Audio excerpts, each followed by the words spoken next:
It's a pleasure to be able to come in my quote unquote authentic self.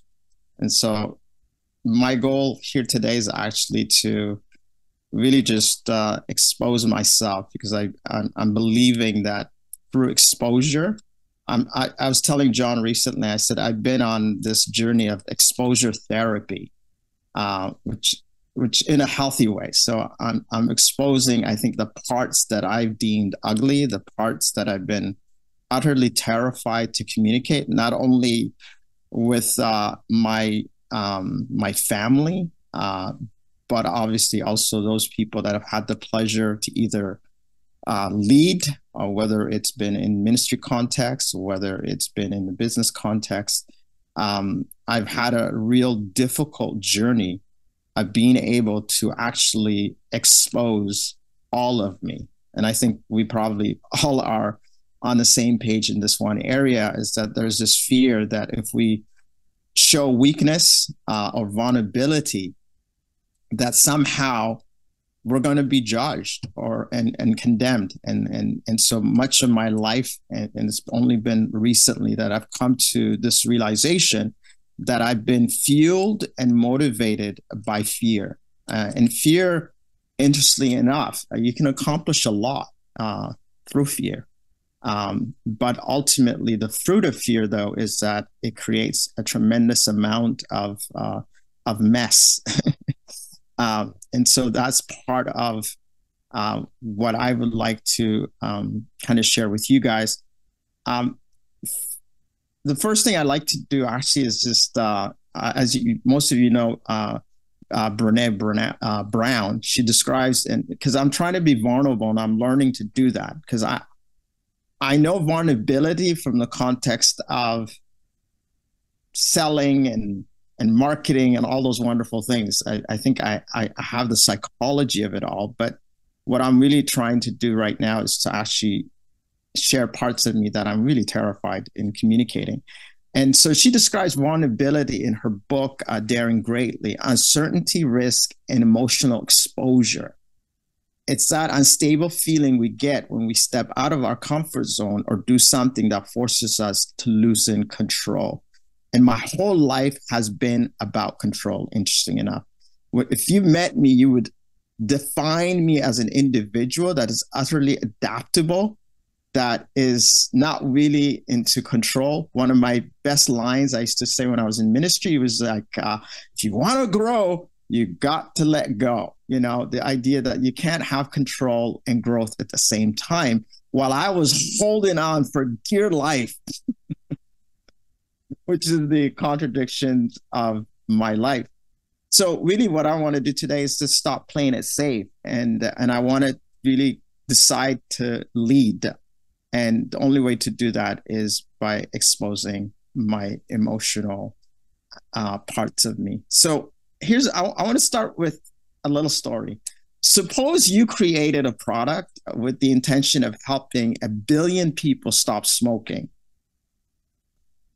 And instead of helping 1 billion people quit, you ended up creating a product that created a whole new generation of nicotine addicts. It's what I consider to be a moment in life where the unintended consequences of your action. And often I think that's what we're confronted with. And I'm actually, this is a real story, is of a company called Juul that really their intention was that they wanted to actually eradicate traditional smoking because of the consequences of smoking, as we all know.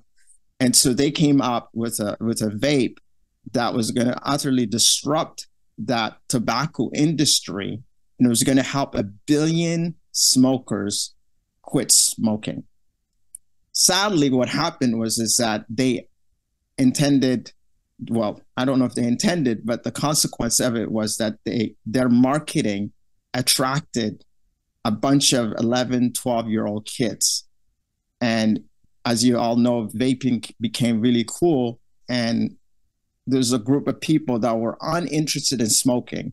I think they were saying with Gen X, there was about 1%, Gen Z, sorry, 1% of them actually smoke. But after the vape, it increased by like 80%.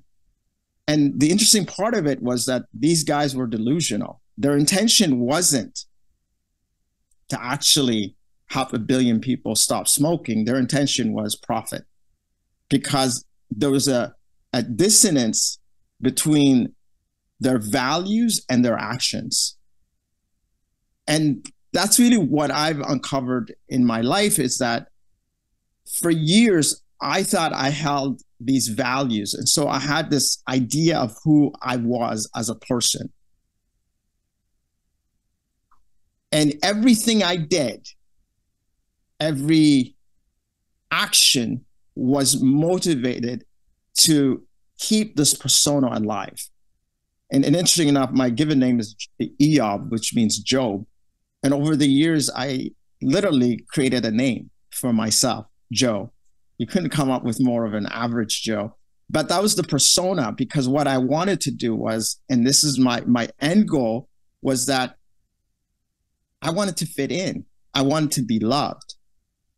I wanted people to like me. And so I literally came out with a name that was the most Canadian that I thought. And the sad part of it was that most of my life was literally not real in some ways, because I was having a hard time embracing who I was. I was having a hard time embracing my identity. You know, names are important. And I didn't recognize that the name that I was given as a, you know, as this boy in Africa had significance. The backstory of my life is that when I was born in 1973, there was this war that broke out. And my grandfather, who was this mayor of a city, was murdered because of this revolution. And basically, everything, my life was literally displaced in that moment. My family, everybody fled to all parts of the world. And here I was born into pain, into conflict. And my grandmother, who at that point was mourning the death not only of her husband, but also her son was wounded. Her entire family was destroyed in that one moment. And traditionally back home, what they would do is and they would wear black as a way to mourn. And they would do this until that mourning season was over. But when I was born, she made the decision to take the black clothing that signifies mourning and dressed in white. It was significant for her because she saw the blessing of my birth. And she was the one that named me, and she gave me the name Eyob, which means Job. And of course, if anybody's read the Bible, it's a story of redemption. It's about a guy who loses everything, but in the end gets it all back tenfold. So it was a prophetic name. My name had significance. Yet, because I didn't have an understanding and because I could not accept who I was, I formed and fashioned a cheap imitation, a cheap copy of my identity. And so for years, I lived this way. And I didn't understand this, but for whatever reason, I would go through these cycles of, you know, I build it and destroy it, build it and destroy it. And I couldn't finish anything. It didn't matter. And so I went to, you know, as a 17-year-old, I was this big soccer player, but for whatever reason, the soccer career thing didn't work out. And so that ended. Next thing you know, last minute, I ended up going to Bible school. 2 years into Bible school, things happened, I quit. And then I ended up at university of at Carleton University. And a year later, I quit that. So I have these cycles that are ongoing. And then as a 26, when I was 21, I get addicted severely into all kinds of crazy substances and end up becoming a drug addict in Toronto. And at 26, I have this crazy transformation. I have an encounter with God that totally revolutionized my life. And I spent 4 years recovering. And out of that recovery, God calls me into ministry. And in ministry, you know, God starts moving in a significant way in my life. and I start to see transformation. I see the birth of, of a movement, and I'm part of that. But of course, that only lasts for a season, because in 2015, I have a major burnout. And then I spent another 2 years recovering. Once I recovered that, I decided I'm going to start a business. And of course, the business starts to grow, but then 4 years later, massive dysfunction causes the whole thing to fall apart. And so the question is that what the heck's going on here? And for the longest time, I really, truly believed I was cursed. That something was wrong with me, that somehow, for whatever reason, maybe it's because I was named, Eyob, that God was punishing me. And that's why I did not want anything to do with that name. And so the further that I ran away from my identity, the worse things got. I couldn't face who I was. And it was only recently, about 3 months ago, well, in June, that I came back to Ottawa after basically spending a year in Nicaragua. And the intention was that I was going there to recover, to reestablish, to restart. But really what I was doing was running away from myself. And that's been my story, is that my whole life has been me running away from my identity and my true calling and my true purpose. And I realized that no matter how hard I worked, that this persona, this thing that I'd created was never can succeed. God never blessed it. It was something that I had created it. And of course, that profanes God. And it's really the story of what we all do. I think most of us get in these situations where rather than going towards who we are, we go towards the counterfeit. We go after the lie. And it's very difficult to finally come to a place where you recognize that the life that you built and the person that you think you are is not true. And not many people really are willing to accept that, because the reality is that if you are willing to confront that truth about yourself, then things have to change. And for the longest time, I spiritualized it. I camouflaged it. I covered it with ministry. I mean, I was the guy that you could count on. What I didn't realize was there's a term for that. It was called codependent.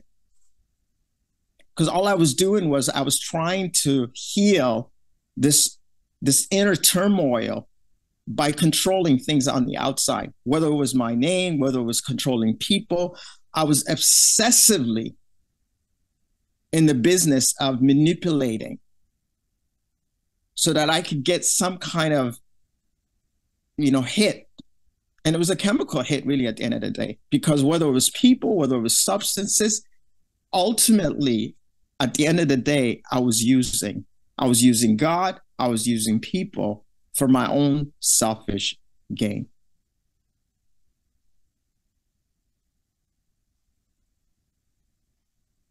What's interesting is, and this is weird, for years I had a premonition or an idea that this day would come, that I knew that every action and every step was bringing me closer to the moment of surrender.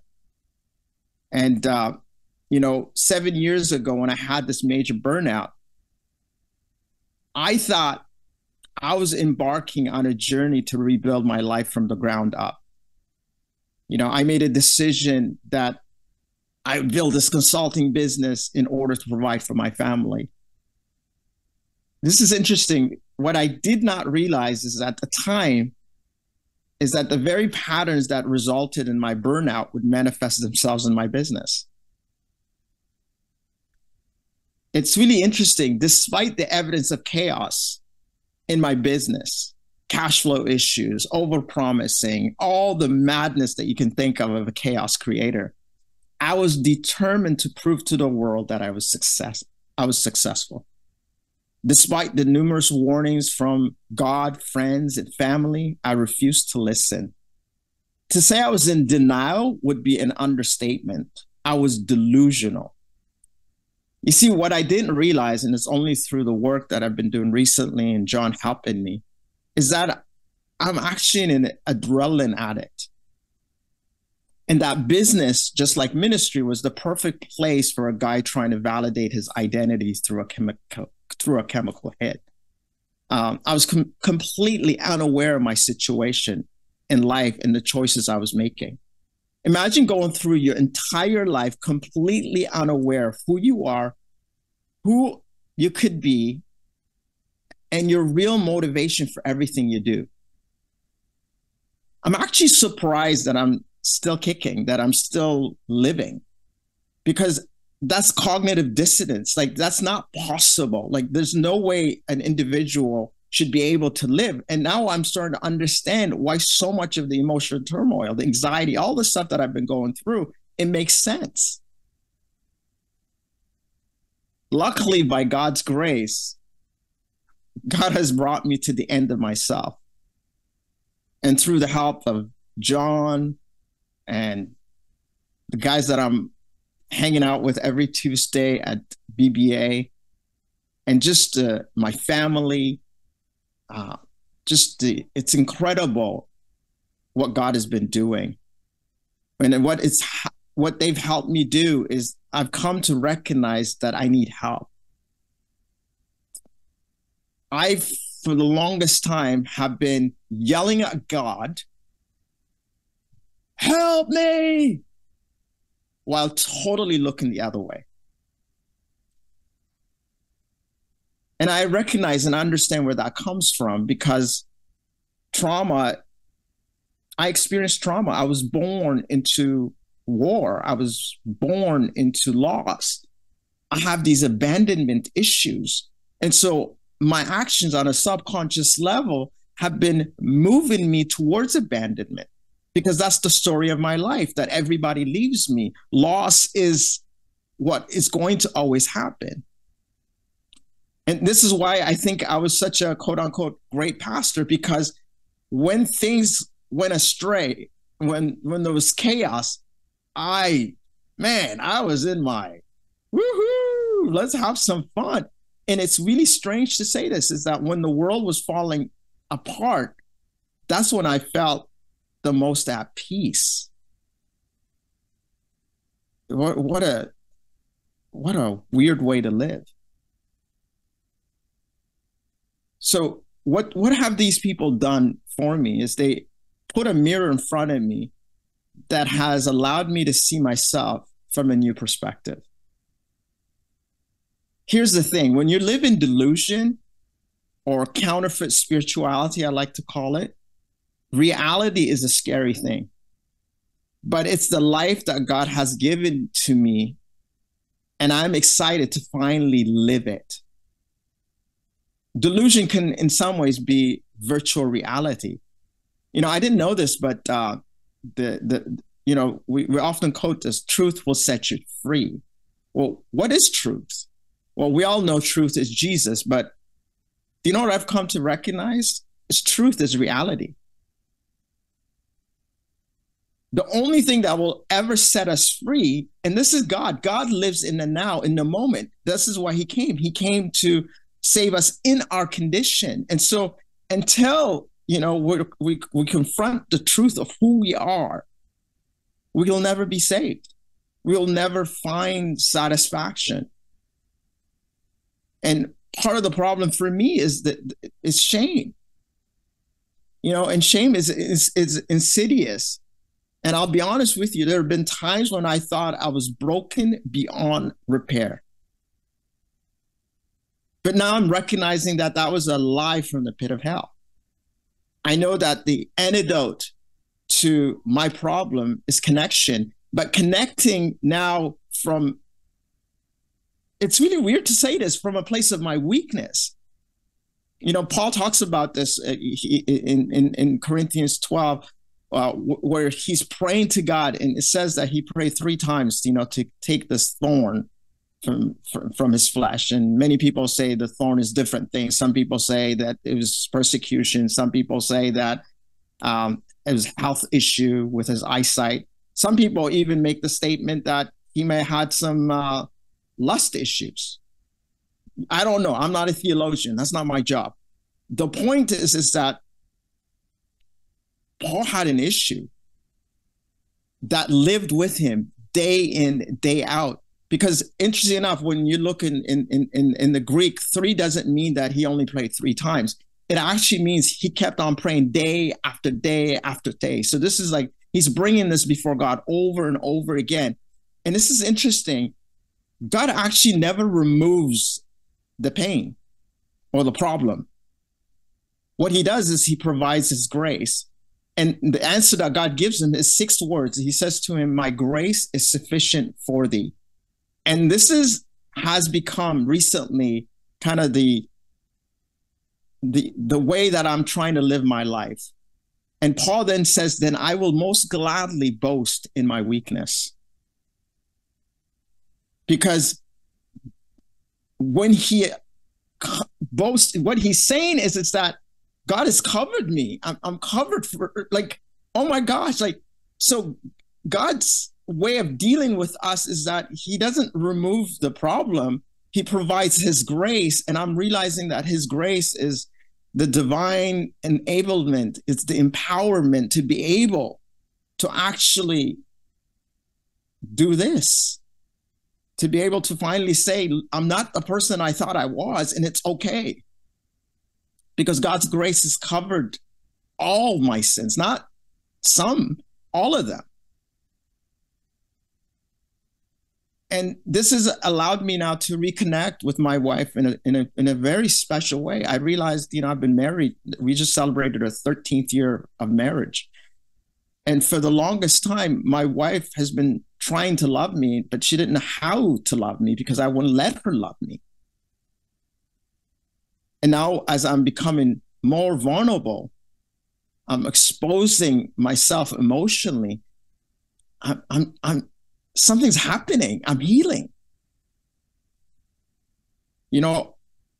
I'm thankful that I'm still alive and have an opportunity to fashion a new life that is powered by God now. For years, I've held on to an identity that says I'm abandoned and rejected, and I did everything and anything to stick to that identity. I've kept my family, friends, and myself in a cave, repeating the same patterns of behavior over and over again. And today I can say I know better. That the distress that has come upon me has forced me to make a decision to face life head on or to die. And I'm thankful for guys like John Ruby to finally confront me with the truth. Can I say that I'm there? No, I'm recovering. I'm recovering my union with God now, and I'm so thankful.